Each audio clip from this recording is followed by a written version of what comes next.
नमस्कार मित्रांनो. तर स्वागत आहे तुमचं एका नवीन चार्ट स्टोरीमध्ये. चला बघूयात आज आपण बँक निफ्टीमध्ये कसं ट्रेड केलं. तर बँक निफ्टी तुम्ही बघू शकता इथे थोडंसं गॅप अप ओपन झालं होतं आणि त्याच्यानंतरनं स्लो अँड स्टेडी एक डाऊन मूव्ह आली आहे. पण या डाऊन मूव्हमध्ये मी शॉर्ट साईडचा ट्रेड प्लॅन करत नव्हतो. याच्या मागे दोन रिझन होते. पहिला रिझन होता की हे तुम्ही कन्सोलिडेशन बघू शकता की या कन्सोलिडेशनमध्ये बायरची स्ट्रेंथ किती जास्त आहे. जर ही खरंच शॉर्ट साईडचं मूव्ह येणार असते तर इथे बायर्सने एवढी स्ट्रेंथ दाखवली नसती. म्हणजे जे बायर्सच्या कॅन्डल असत्या ते एकदम छोट्या आणि एकदम वीक कॅन्डल बनल्या असत्या अशा टाईपमध्ये. पण इथे तसं दिसत नाही आहे आपल्याला. इथे तुम्ही बघू शकता की बायर्स एक दोन तीन या या ठिकाणी किती स्ट्रेंथ दाखवत आहेत. त्याच्यामुळे मी हा शॉर्ट साईडचा ट्रेड घेतला नाही आणि मी वेट करत होतो एक लॉंग ऑपॉर्च्युनिटीसाठी.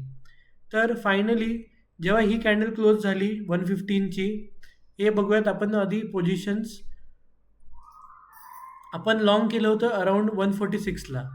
म्हणजे जशी ही कॅन्डल क्लोज झाली इथे मी माझी लॉंग साईडची ऑर्डर पंच केली.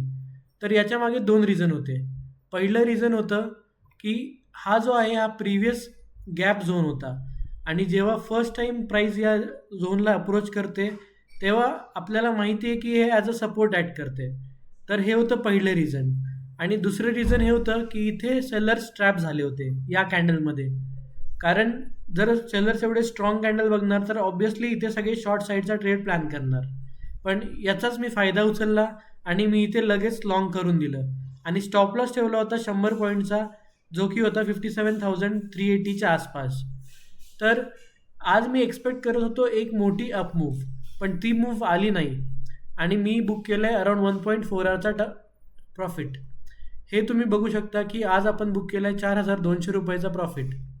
आणि ही आहे माझी जर्नल. तर आपण बघू शकता की ट्रेड आपलं ऑलमोस्ट 57 मिनिट्स चालला आणि आपलं एक्झिट होतं अराउंड 243ला फर्स्ट लॉट.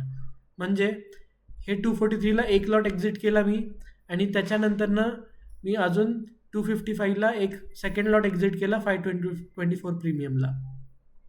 तर असा होता आजचा ट्रेड. जर तुम्हाला व्हिडिओ आवडला असेल तर लाईक करा, चॅनलला सबस्क्राईब करा आणि तोपर्यंत रिस्क मॅनेज करत राहा, ट्रेड करत राहा. धन्यवाद.